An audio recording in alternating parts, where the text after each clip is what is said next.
And we are live. Hello, hello. Welcome to this week's episode of Get With the Program.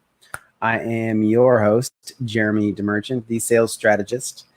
And normally I am joined by my partner in crime, Kelly Tenney, but she is off changing the world today. And so we will need to wait a few weeks to have her back. But I believe she's running around Dallas, helping people grow their businesses in person. So she's not going to bless us with her presence today, but I have some really exciting content to cover. And Kelly is the brains of this operation. So you're going to get to see ultimately me wing it through the technology side of this. But that's okay because I believe we can do anything. So let's dive right in. Today, our topic, let me go back to sharing this fancy button here. Our topic is 3 steps to shorten your sales cycle while winning more clients. Now, for those of you that know me, I love sales. I love sales conversations.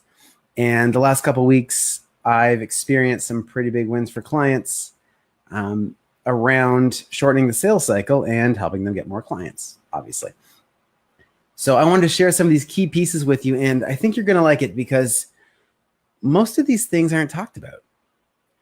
And I think you're going to find a lot of value. Now, again, because my brains, which are Kelly, aren't here, I'm going to do my best that I can to rock these subtitles as possible. So I want to dive into number 1. And number 1 is... Well, actually, I'm going to steal the title. It's called Mirror, Match, and Lead. And I got this title from actually a Toastmasters training I was at last night. I called it something else, but it was a lot smoother. Mirror, Match, and Lead. And so I want you to think about your sales conversation. And I wish I had a graphic to show you. I tried to share my iPad screen, but BeLive was not going to have that today. So mirror, match, and lead. Think about when you get on a call with somebody. And I think this is really key. I do something that most people tell you not to do in traditional sales. Whether it's a video call, whether it's just over the telephone, or even when it's in person, actually. I will say, how's it going? And if you've ever been in the telemarketing worlds, they want you to dive right into a script and not ask how somebody's doing because they say you need to be prepared for the answer. If they're having a bad day, it might take up the next 10 minutes of your life.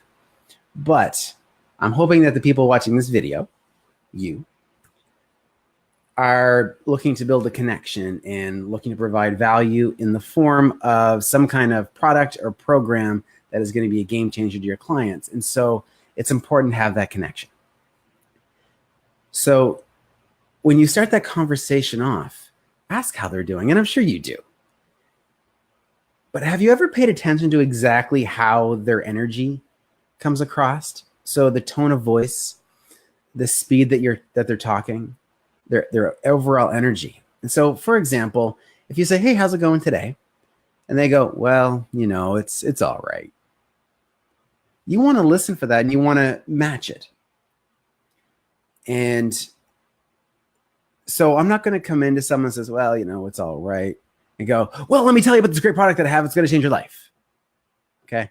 That was probably so fast that my camera probably couldn't keep up with it. So you want to match that energy. So think about this way.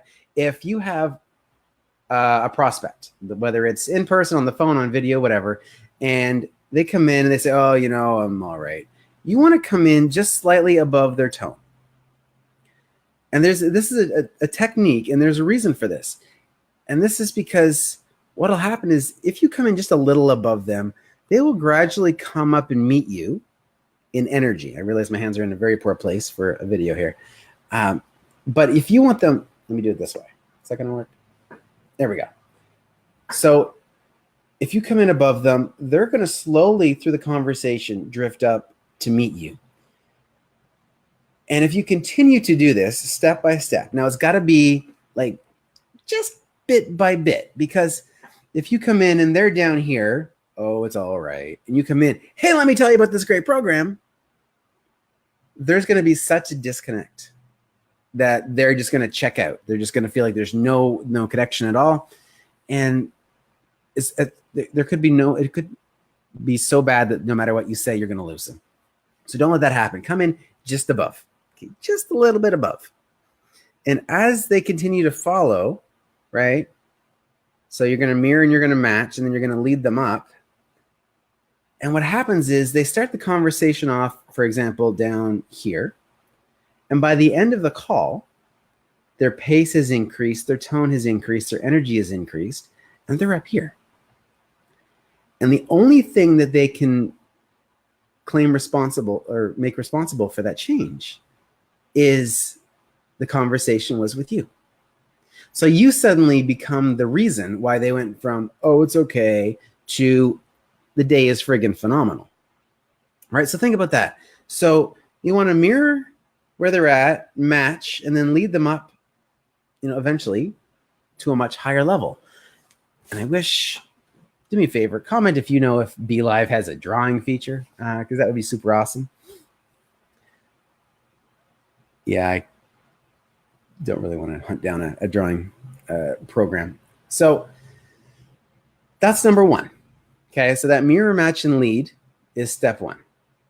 And so ultimately the goal is no matter where somebody comes in at in the conversation with you, you want to eventually bring them up. Okay, you're going to put them in a better mood. They're going to feel more energetic, and they're going to relate that to being in a conversation with you. Okay, does that make sense? Let me know your thoughts in the comments. Do me a favor, show me some love, give me some thumbs up, give me some hearts, give me some, jaw-dropping wow faces, and tell me, have you ever used that?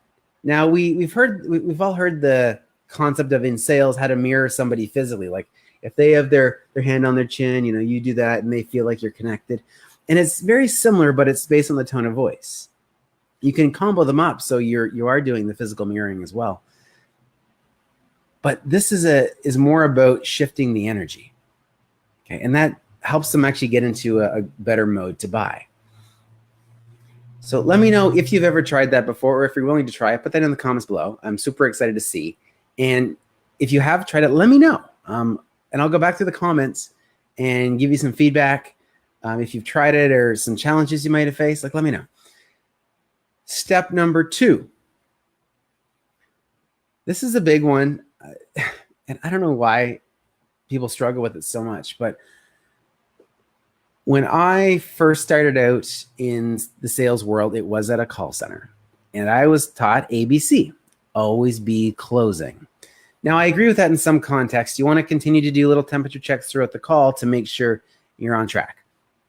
But one huge mistake I see all the time in sales conversations is people go and try to close when they don't know if the prospect is ready. Okay, so sometimes you give yourself a call and you've got a time limit, and I get that.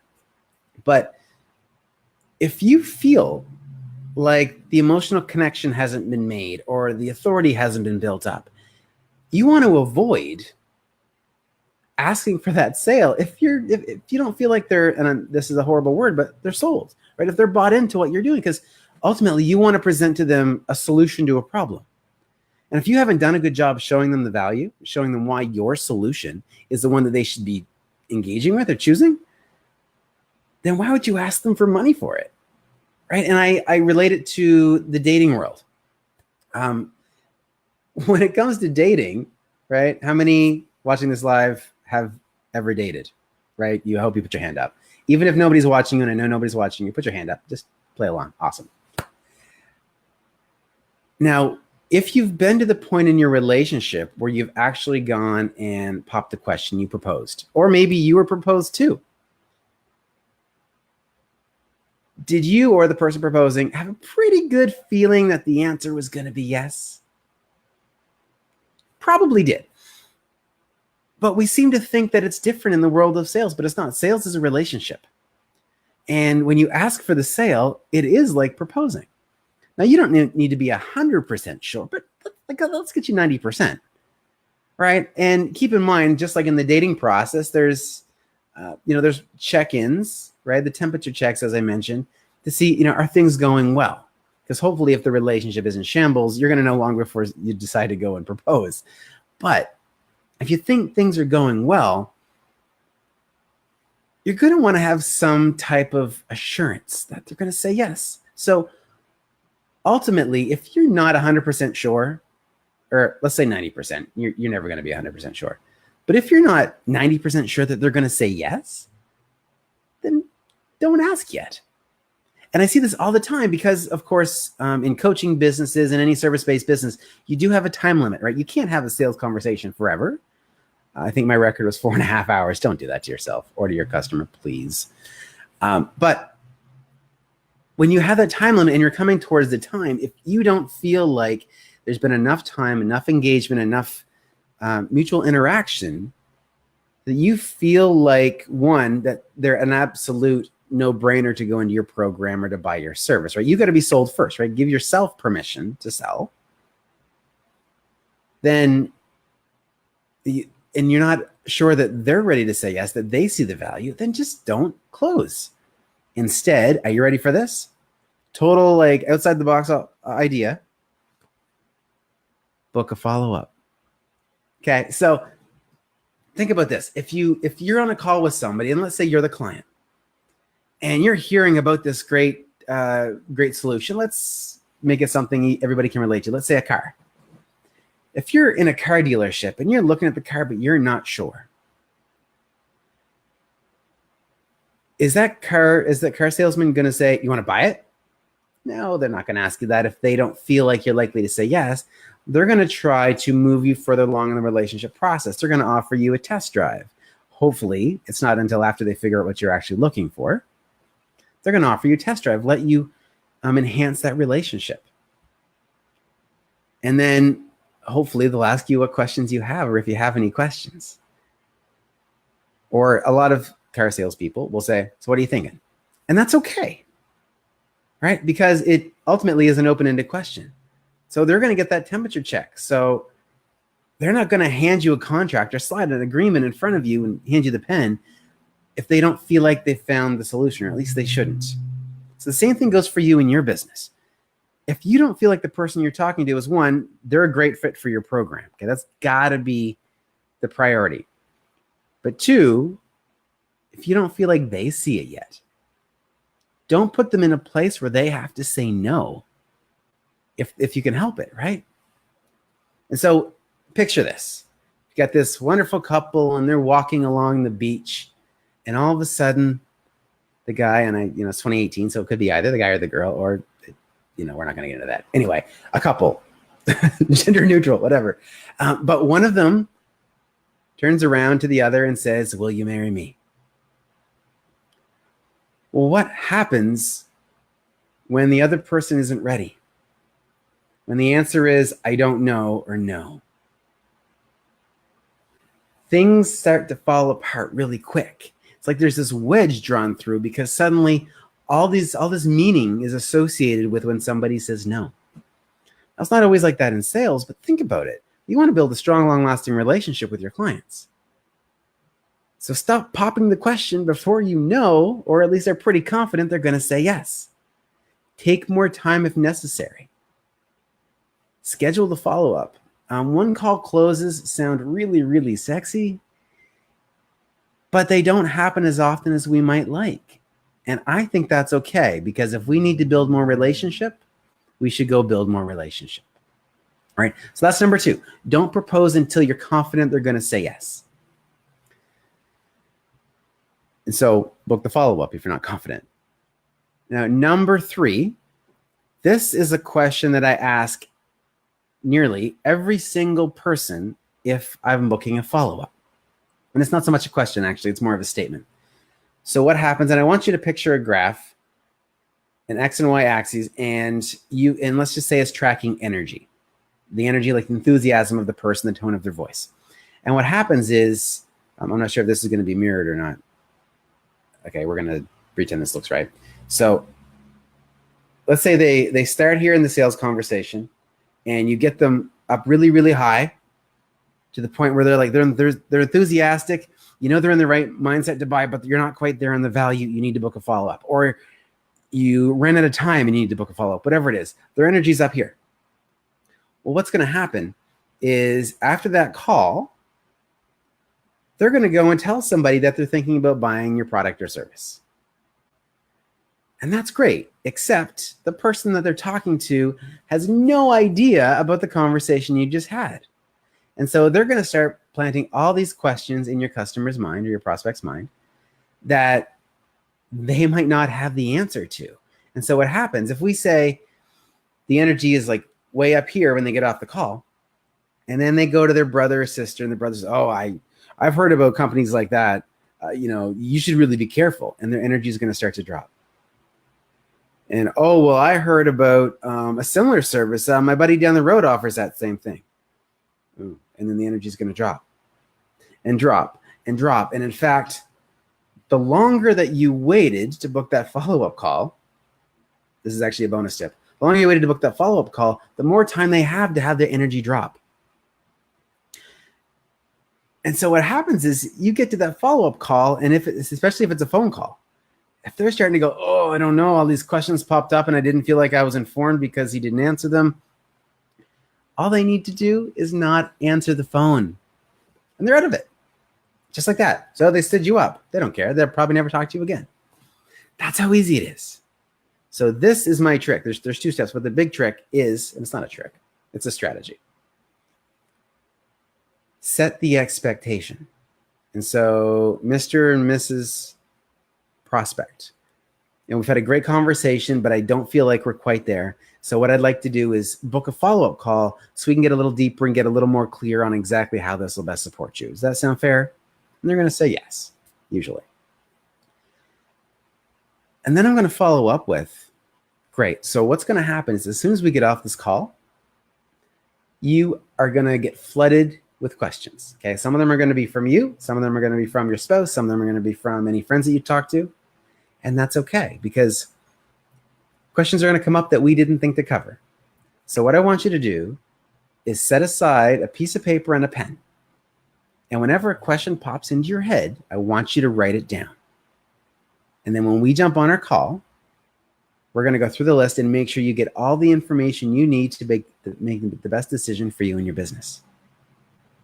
And so what happens is instead of, the same thing's going to happen after the call. They're going to go tell somebody and they're going to get questions. But the difference is if they're up here when they start and they tell their cousin goes, oh, well, what about so-and-so that only charges this amount? Instead of going, oh, and their energy drops, they're going to go, huh, I better write that down. They told me to write that down. And so what happens is this series of Q&A that your prospect can't answer that normally will result in doubt would normally take them from here down to here energy-wise. But because you've set the expectation and you've asked them to write down those questions so you can go over, they might only drop to here. Okay, now part 2 of this is that the further the follow-up is, or the follow-up, sorry, the more time they have for that doubt. So keep the follow-up short. If you've got momentum going in the call, you've got their energy up here, don't wait until their energy drifts till it's, off the charts. Make the follow-up the next day or 2 days max if you can help it. And obviously every situation is different, but keep that momentum going, because if you need to start the next call and their energy's back down at the bottom here, you need to go back and remind them all the reasons why they were talking to you in the first place. So save yourself the headache, save them the time, because ultimately that second call is going to be less effective if the first half is spent bringing their energy back up to where it was. Okay, so real quick, 1, do the mirror, match, and lead. Okay, so match their tone and their pace, and then come in just a little bit above when you're on the call. So bring that up, and eventually you're going to have their energy at a really high level, and they're going to connect that with having the conversation with you. Okay, so that was number 1. Number 2, don't propose until you're confident they're going to say yes. Okay, really, really important. Don't put that big wedge in your relationship. Don't make it really awkward. if you're not sure, wait. Okay. Continue to do like temperature checks throughout the call, asking, does that make sense? Make sure you're on track. Don't spend an entire hour on a sales conversation or even half an hour on a topic that doesn't matter to the person, right? Make sure you've got these built-in temperature checks or checkpoints. But at the end, if you don't feel like they're there in your relationship, like you should be connecting. If you don't feel like that momentum's there, that energy is there where you're on the same page, just wait, schedule a follow-up, but book it there on the spot and schedule it like 2 days out. Like don't make it very long, because any momentum you've built, you don't want to have to go and reset that, right? Keep it going, keep it as high as you can. And the big one, number 3, is setting the expectation and letting them know that as soon as you get off the call, they're going to have questions. This is good even if they do sign up and say yes, okay, because they're still going to have questions. But let them know, like, hey, take out a piece of paper and a pen. You're going to have a lot of questions. I just came off a sales call with somebody just about an hour ago, and she wanted to speak to her husband. Now, that wasn't the only reason holding her back. Otherwise, I would have handled it differently. Let's be clear there. But she had another person involved that needed to be part of the decision. So I knew as soon as she got off the call, her husband was going to ask her a bunch of questions that she probably wasn't going to be able to answer because she wouldn't have asked them to me. So I said, take out a piece of paper and a pen. Write down every single question. And then, here's a pro tip. If there's someone else involved in the decision, a spouse, a business partner, whatever, get them on the next call too. Okay. Ultimately, the goal here is to create the relationship where it's complete trust. Okay. Don't avoid or don't resist or cringe at the tough questions, right? If you can't answer them, then you need to figure out how to. Or if the answer is going to make them say no, then maybe it's not right for them, and that's okay. So welcome these questions. Make sure they're all taken care of. And some of them, maybe you need to deal with them or combat them with an outside of the box answer. But ultimately, welcome them all, because if they're asking you questions, they're still engaged in the sales process. All right. So 1, mirror, match, and lead. Okay. Make sure that voice is matching and you're bringing them up just a little bit above. Okay. And don't come in too low. You're going to make them feel like you're bringing them down. People will not want to continue a relationship with somebody that's bringing them down. Okay. You want to be the person that they see as bringing them up. 2, don't propose until they're ready. Get a feel for it. If you're not sure, tell them. Just say, you know what, I don't think we're quite there yet. And I want to get more clear on exactly, or I want you to get more clear on exactly where this can help you if it is the right fit. And then the pen and paper. Set the pen and paper aside, make a list of all the questions you have, and we'll be sure to cover them off in our next call because, and this is very important, feel free to use this exact language, I want to ensure that you get all the information you need to make the right decision for you and your business. Okay, so that's it. That is our show today. We are, look, right on the 30-minute mark. Do me a favor, guys. Post in the comments, the questions below, what you think of these strategies. Sorry, I did not get all fancy with the subtitles because as soon as I realized how much typing it was going to take, it would have distracted from me connecting with you. But we'll love the feedback. I'm just going to jump on my mobile and see if we have any. Oh, and Jeremy Pope says he is not dated. We'll have a conversation, bro. But let me know what you think of these strategies. Okay. These can make a huge difference because ultimately we want to win more clients. We want to shorten that sales cycle, but we also want to do it and feel good about it, right? We don't want to feel icky. Sales doesn't have to be a scary word, right? Build those relationships, make it matter, but keep those follow-ups tight. Don't say, you know what, I'm going to call you back in a month and a half, unless they're basically a no, and you're just hoping that something amazing is going to change in the next month and a half. But sometimes that can drain your energy too. Sometimes it's better to get that no. In fact, a lot of the times it's better to get the no right away. So you can just, maybe you schedule a follow-up down the road, but you just move on. Okay, don't let that take your energy from managing your pipeline for your business.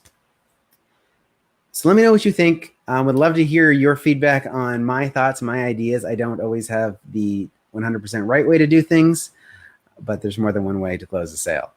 And I'm pretty confident that my way works pretty well for a lot of cases, but would love to hear your feedback. If you've got some way that we can improve or some strategy we should talk about, please post in the comments and we can make sure we address that in one of our next shows. So until then, guys, I want to remind you to get uncomfortable and get results. I'm Jeremy DeMerchant, the sales strategist, and this has been what's our date today? This has been I'm not supposed to give dates because we want to reuse these. Anyway, whatever. This is July 11th episode of Get With The Program. Next week, I'll be back. Put your comments below for the topics you want us to cover as well. We want to cover anything that has to do with helping you attract, convert, and retain clients into your business, into your program. So anything from bringing new people in, from engaging them in a way that they're going to become a customer, and how to keep them. Okay? Because one thing that we often overlook is we spend so much time chasing new clients, we don't realize the extra value we can bring to our current clients. And it's so much easier to serve somebody who already knows you, likes you, and trusts you. Okay? So we'll leave it with that, guys. Have an awesome day, and I will look forward to going through your comments. Cheers.